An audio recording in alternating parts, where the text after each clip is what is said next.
I enjoy tactical shooters, whether or not janky, clunky, obsolete messes akin to older Tom Clancy games.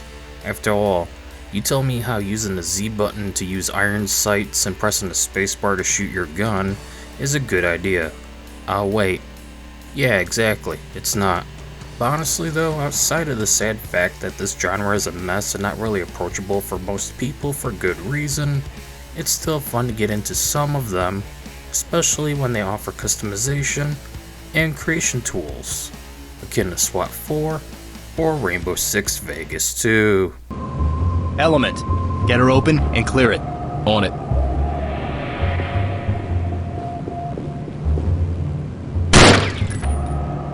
You're in my way, sir. Save it for the suspect, right?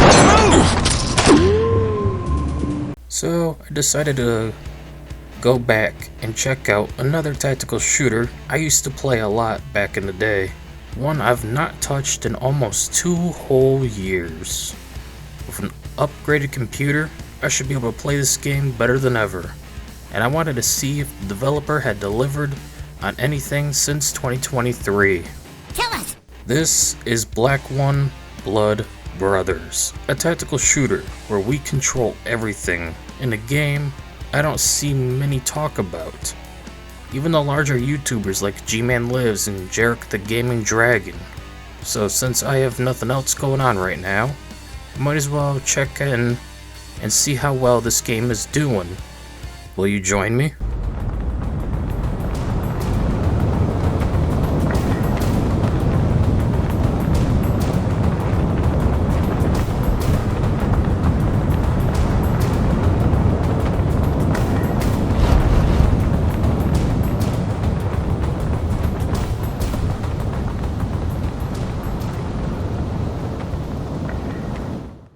Black One Blood Brothers is developed and published by Helios Studio, an indie developer who originally made Black Day, another Steam early access tactical shooter that ended up being abandoned due to bloat and other technical jargon.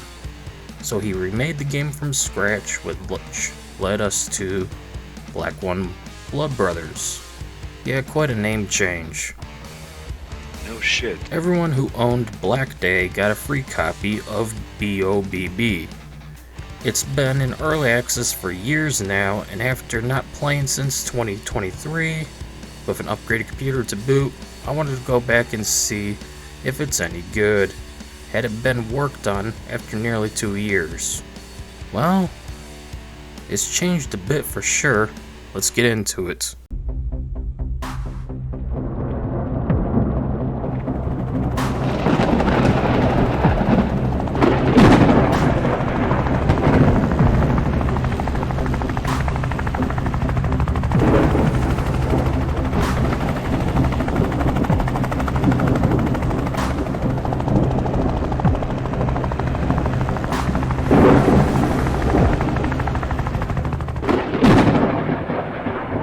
The first thing you should do once you boot up the game is jump right into squad creation.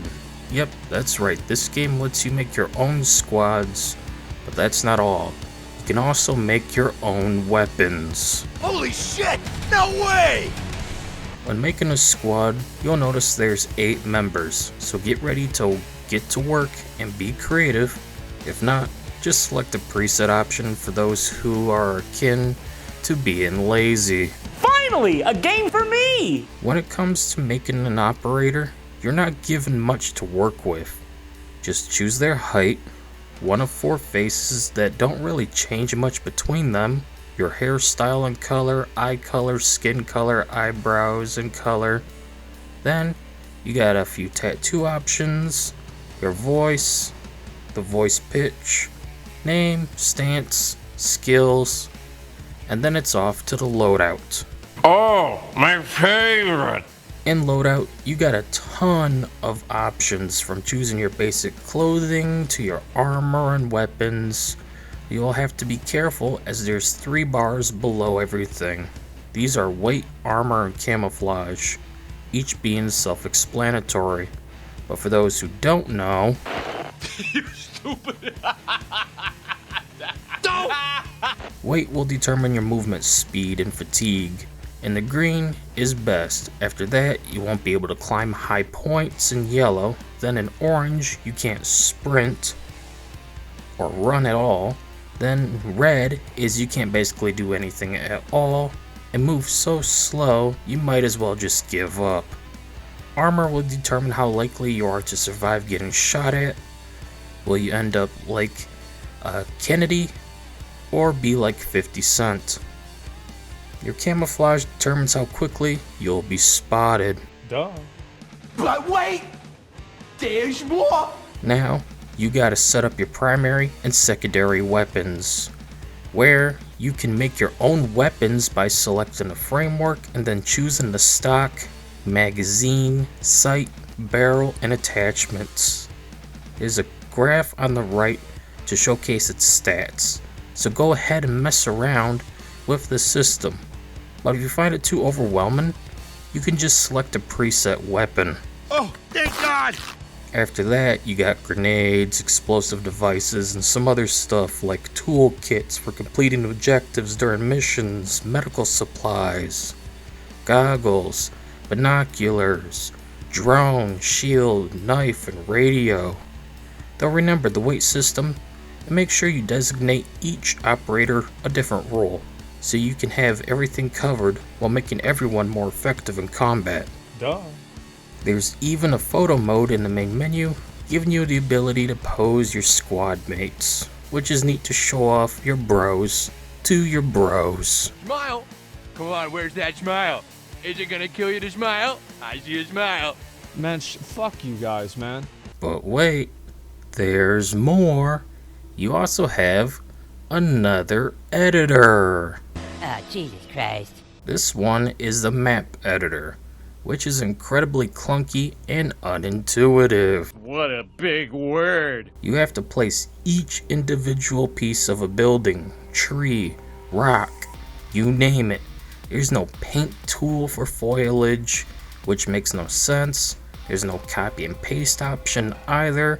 Plus, whenever you click on something to select it, it appears behind the UI in the map, and you must click and drag it around to get it to where you want. Oh, and no, the objects do not snap to terrain akin to other editors. It just clips through everything, making it harder to align things, plus easy to lose stuff within the terrain. Honestly, it's not something that I enjoy playing with, and gave up rather quickly on. You gotta have some insane patience to deal with this editor in its current form, and I'm not one of those. No kidding. Then finally, we have one more editor, this being the campaign editor, where you can make custom campaigns. Well, duh. Enter a name, description, superior officer that's giving you the mission and all that. Then select the map, the objectives, difficulty settings, and then add more missions, then save it. Yeah, I have no interest in this myself, but hey, maybe if Helios ever improves the map editor, I'll come back to this for sure, because this is perfect for those who want to tell a story through custom maps in a certain order, but otherwise it's nothing special for those who don't create maps. So let's finally delve into the gameplay itself. It's about time! Now onto playing the game, where we can select from one of several modes. You got Spec Ops, Recon, War, Siege, Lone Wolf, Prisoner of War, and Blind Ops. I'll go more into detail about these modes later on. After we select a mode, we need to choose a map, with over a dozen to select from currently, plus custom ones you've made and Steam Workshop stuff to boot. Alright. You'll have plenty of options. Depending on the scale of the map will determine your XP reward at the bottom, plus your difficulty options, tasks, which enemy faction you'll fight, and how many operators you bring with you. The weather options are your normal stuff of sunny, stormy, snowy, day or night. This will be to determine a few other things I'll get into more detail later on. Next up are your tasks for this mission, which can range from simply killing a specific target to rescuing hostages and escorting them to safety. Oh my god, no! After that, you got 5 enemy factions to fight. Choose which one you want, as they range from being pathetic to elite trained former Marines turned into a hostile faction. Then finally, we can select our difficulty options. These are things like enemy density, their react times, weapon accuracy, health, if they use grenades and traps, let alone suicide bombers. Your own operators have their own stats to tweak as well.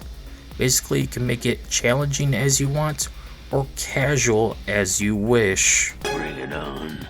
You can then tweak your loadout if you need to, such as camouflage change or weapons or kits for certain tasks. Then select who's coming with you and then begin your mission with a pretty nice cinematic to boot.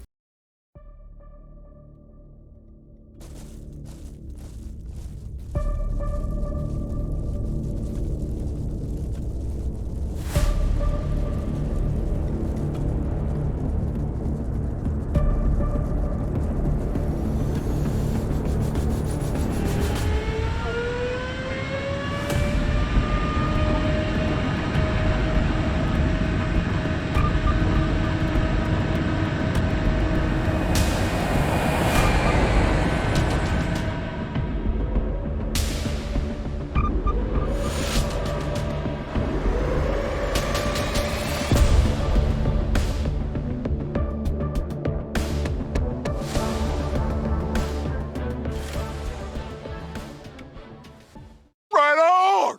Let's do it! Rock that world! Rock that world! Now, it's time to set up our insertion points. Where shall we be deployed? Who's going to come in where? This is a fun part of the game, as we can set up multiple squads to tackle multiple objectives at the same time, let alone to easily surround and overwhelm the enemy. And depending on where you choose to deploy yourself, it will give you different cinematics like moving in on foot, halo jumping, scuba diving, or via helicopter.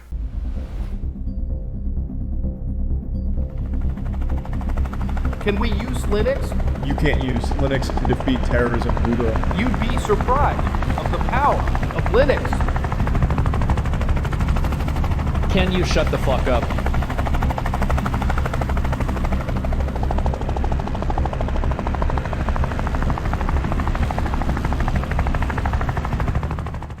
As for how it plays, well, it's your standard first-person shooter. WASD to move, spacebar to jump and climb, shift to sprint, left mouse button shoots, right mouse button is to iron sight, C to crouch, you name it. Everything is laid out pretty well. If you need a refresher, just play the tutorial or pull up the options menu and check the input section. It's not that bad of a layout at all. But as for the movement and shooting itself,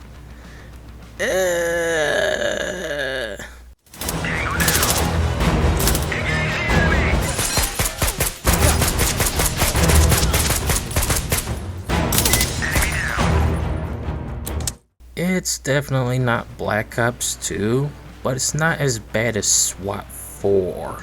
It's somewhere in between smooth and jank. Really hard to describe it. Basically, you ever play an indie FPS game? Then congrats, you know what I mean. The guns don't feel impactful nor floaty. They're not that satisfying to shoot. More like just something you gotta do to complete the job type of feel. Overall, nothing special or dreadful to play. Boom! Headshot!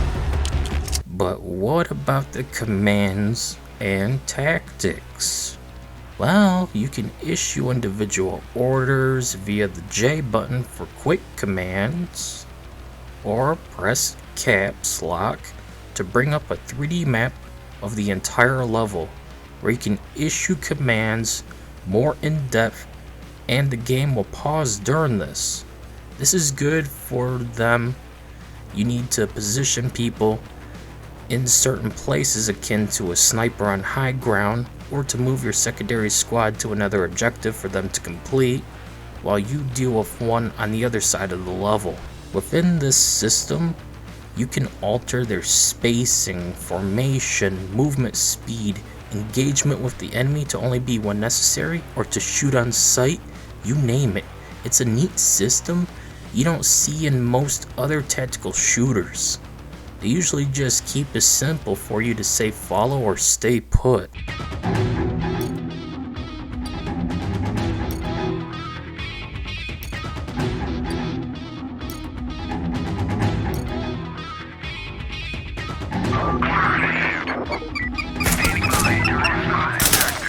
If you find yourself unable to progress in a mission, maybe because you lack a certain tool required, you can issue commands to your squad to take care of it for you. But if you want to, you can also swap to them using tab and selecting which operator you want. It's good for when you got different squads set up to tackle certain objectives during missions.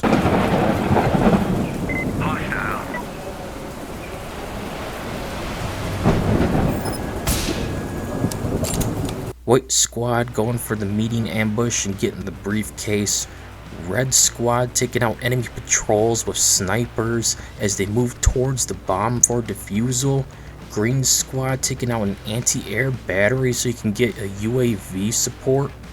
It's just nice to have this option.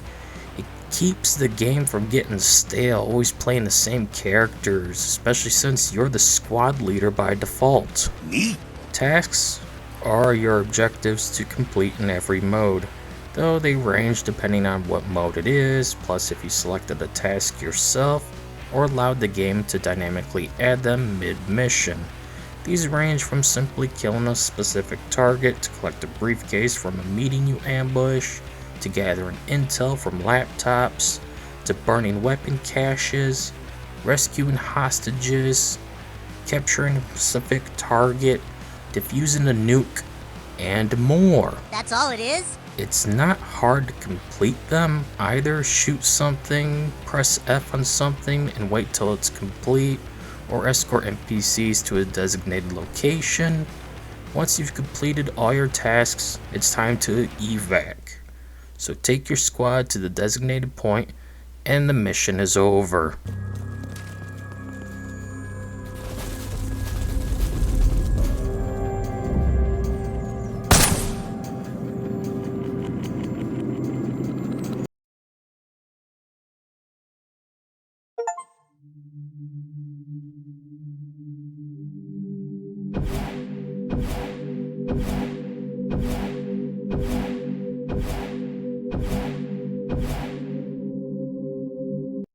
If the mission doesn't have anti-air machines set up, you can call in a UAV to rain hell upon your enemies, though the damage radius can be large, so make sure your own operators are not nearby when this occurs. You got two kinds of bombs, and once they're out, so be sure to use them responsibly, okay? Don't go pulling a George W. Bush on the Middle East.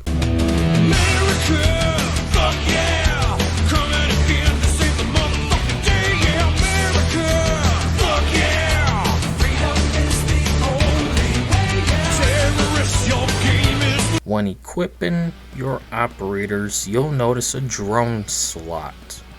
If you give your operator a drone and then a kit to operate said drone, then during missions, press Z to launch it to scout for enemies, objectives, traps, you name it. Though it can get shot down by enemies, and if you don't bring it back to your operator, it'll stay where you last had it. While I never really use this thing, it's a nice addition for those who want more stealth and challenge depending on your difficulty setup.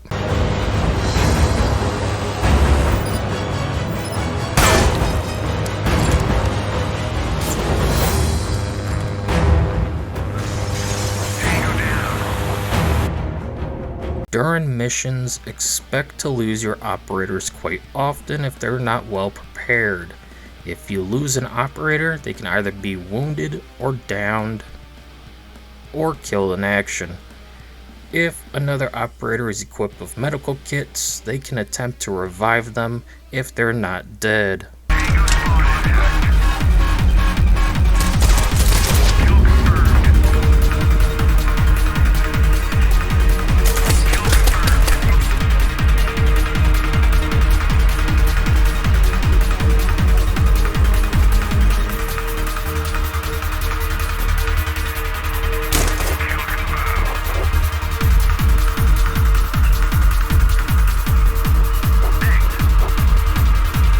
Otherwise, if they're gone, well, time to mark their body and continue on with the mission. It's not over till the fat lady sings. Even with Asmongold got his ass blasted on the oil rig during a severe storm by terrorists.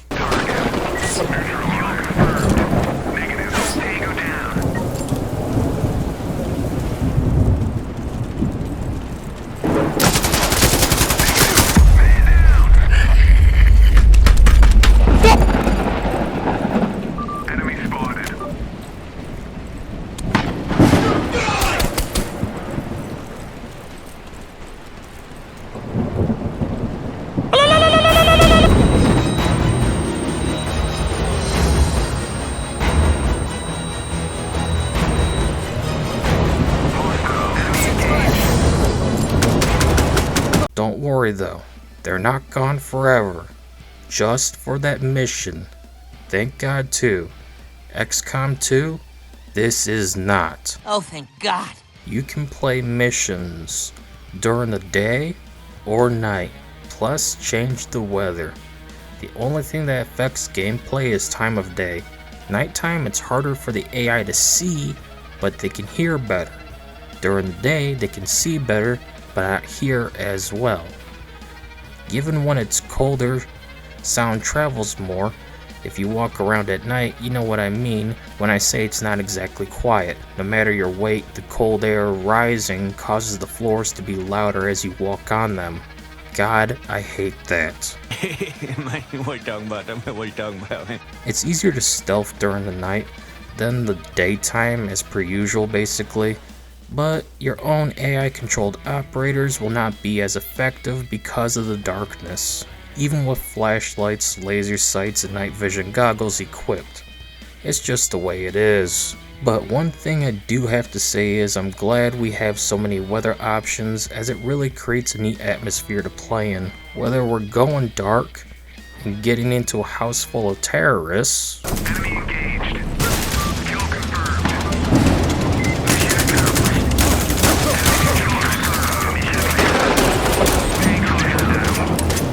or attempting to stop a nuclear bomb from going off on a tropical island during a raging storm at night, making it harder to spot the enemy lurking within the dense jungle foliage.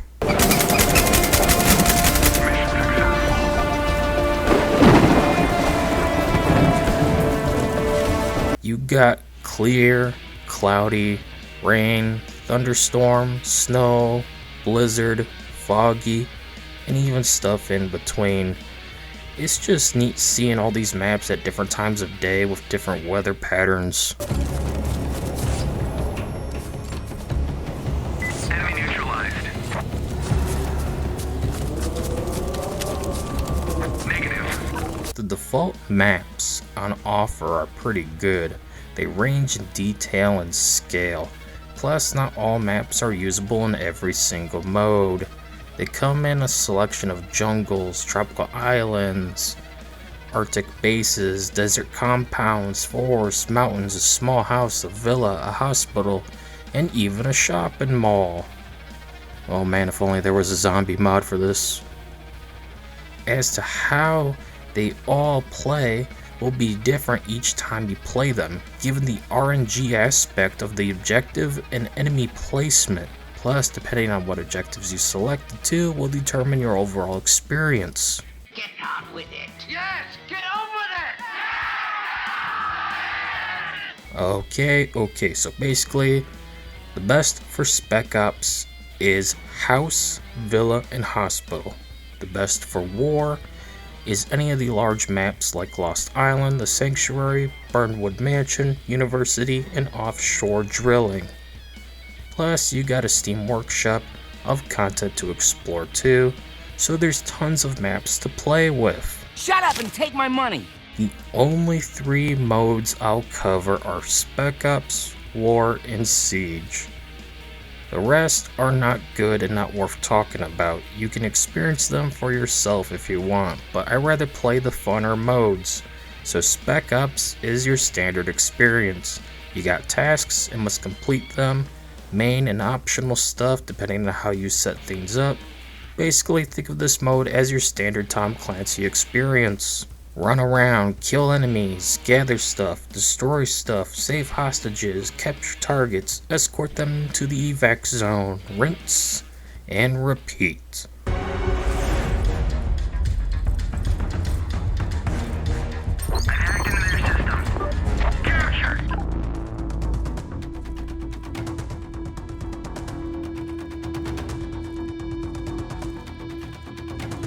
Depending on the settings you've chosen, the enemies will pose a threat or not.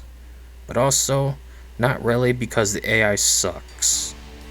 But there is objectives that require no killing or being spotted, otherwise you get a game over. I hate those ones and don't use them for that reason. Mandatory stealth is a no-no for me. Even a certain Dragon game reviewer will tell you the same thing. You can tackle the objectives in any order, with some featuring multiple steps, such as taking out 2 people in a meeting and taking a briefcase, or untying hostages and escorting them to safety, but some objectives can't be complete unless you have the proper equipment. Go! If you need to capture a target, you need handcuffs. If you need to gather intel, you need an electronics kit to hack the laptops. Same thing with bombs, you need a defuse kit. If you got a locked door, there are 2 ways to deal with it. You got a lockpick kit and a breacher kit, so a quiet and loud option. Ready and waiting.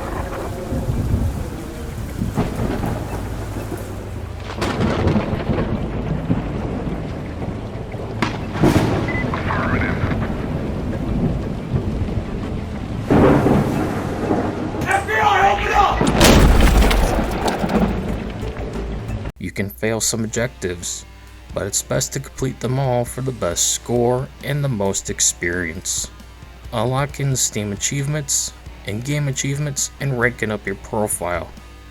Though there's no reason to do so, unlike in Black Day, where leveling up was needed to unlock new equipment, weapons, modes, maps, and more. Overall, Spec Ops mode is a lot of fun, but what's even more fun is War mode. Unless, of course, war were declared. What's that? War were declared. War is a conquest-esque mode where you must capture several points. To capture these, you must stand within range of them and hold out till time is up. If enemies get within range, the countdown will stop and you must clear the area.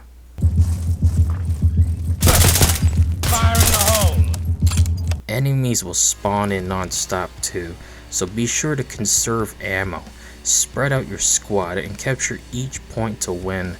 During this, you will have an ally faction aiding you, though I rarely ever notice them outside of tiny maps like the hospital or house.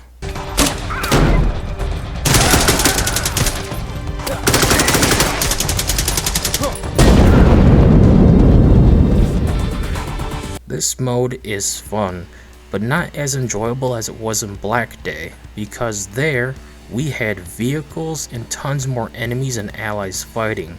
It felt like an indie battlefield with non-stop explosions, vehicles firing and getting blown up. Just endless bloodshed, capturing each location in a map. But it's fine here, just wish there was more action like in Black Day is all.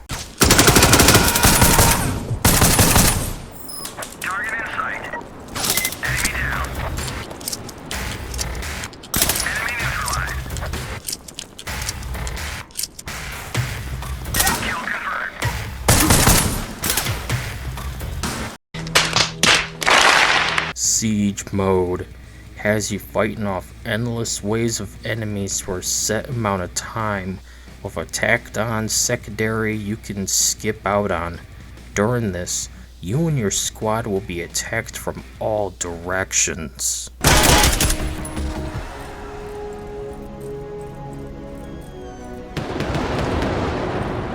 You can hunker down if you so choose, but enemies will swarm you either way, so maybe it would be best to keep moving, finding new places to hold up at.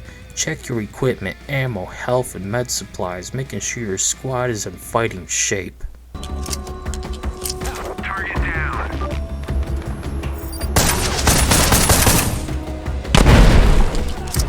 After the timer runs out, your next goal is simply escape to evac, which will be randomly chosen based on which map you're playing on. It's an overall fun experience akin to a more survival mode rather than being Rainbow Six or Ghost Recon. It reminds me of that one monster mode in Black Day, where giant creatures would swarm you and your squad as you attempt to survive and escape. I missed that mode from Black Day. Hopefully Helios will re-add it in Blood Brothers.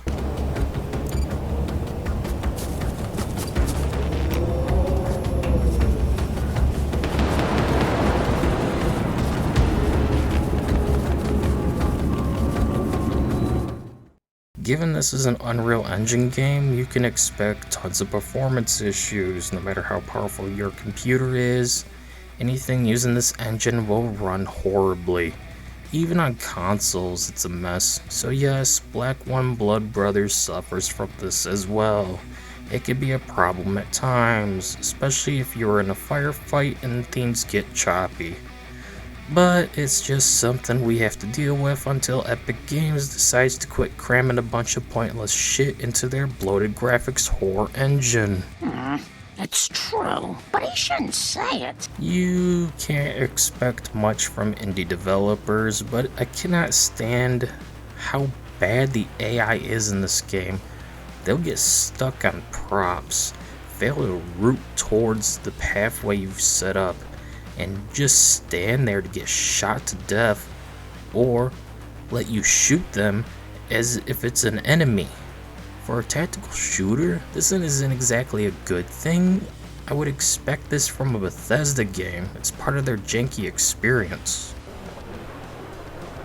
Yes. But come on, man, please fix the AI and make them more reliable, more reactive. I toggled the settings around to see if they would work better if I max out their react time and stuff. But no, they're still just as dumb. Hell, you can't even expect your squad to heal themselves or each other. Why do I have a medic on my squad if he won't react to heal down operators? Oh well.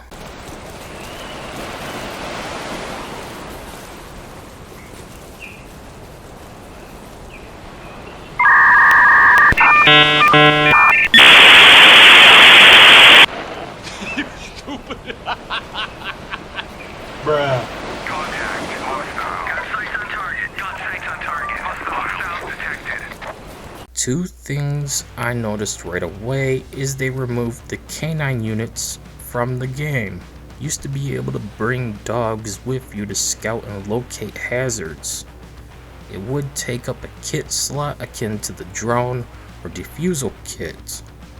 They also removed female operators from the game. Dude, it's gay as Used to have the ability to make both genders. Sucks they're gone. Hopefully Helios will bring them back in a future update. Also hoping he'll add more customization options in general. We need more hairstyles and colors, especially where's the redhead option. Queso needs his red hair to go with his fiery anger. This is stupid. This is trash. Another complaint I have is how everything gets blurry as fuck. I had to turn down the post-processing effects to fix this, which in turn made the game look awful. I get it though, it's an Unreal Engine issue. You have to have all these different effects on all times. You can't disable anything, not even shadows. You gotta have it all Otherwise, how else can you expect this game to run horribly? Man, I hate the Unreal Engine, it's a curse on gaming. Not even AAA studios can use it without issue. Just look at Final Fantasy VII shipmake. You ain't lying. At the end of the day, Black One Blood Brothers is a painfully average game that has a lot of rough edges. It's still worth playing if you want a highly customizable tactical shooter experience with creation tools to boot for endless content. I still enjoy it, even if I hadn't played it for almost 2 years. I just hope Helios will re-add K9 units, female operators, more customization options, add in vehicles, and improve the AI. Is that all? I had fun going back to this game because it represents what I like most in games. Customization, personalization of your experience, a sandbox tool of endless possibilities, much like Gary's Mod or Oblivion or Fallout New Vegas, where the vanilla game will give you plenty to play with, yet the tools they offer just adds even more. Since AAA tactical shooters are basically all but dead in favor of hero shooters and extraction shooters or Battle Royale, we needed to look towards indie developers to satiate our hunger for a bygone genre. We'll never see another Rainbow Six 3 or Ghost Recon 2 or even SWAT 4, but at least we got indie developers trying to keep those memories alive in a new engine with modern controls akin to Ready or Not and Black One Blood Brothers. Amen. Anyways, that's it for this video. See y'all later.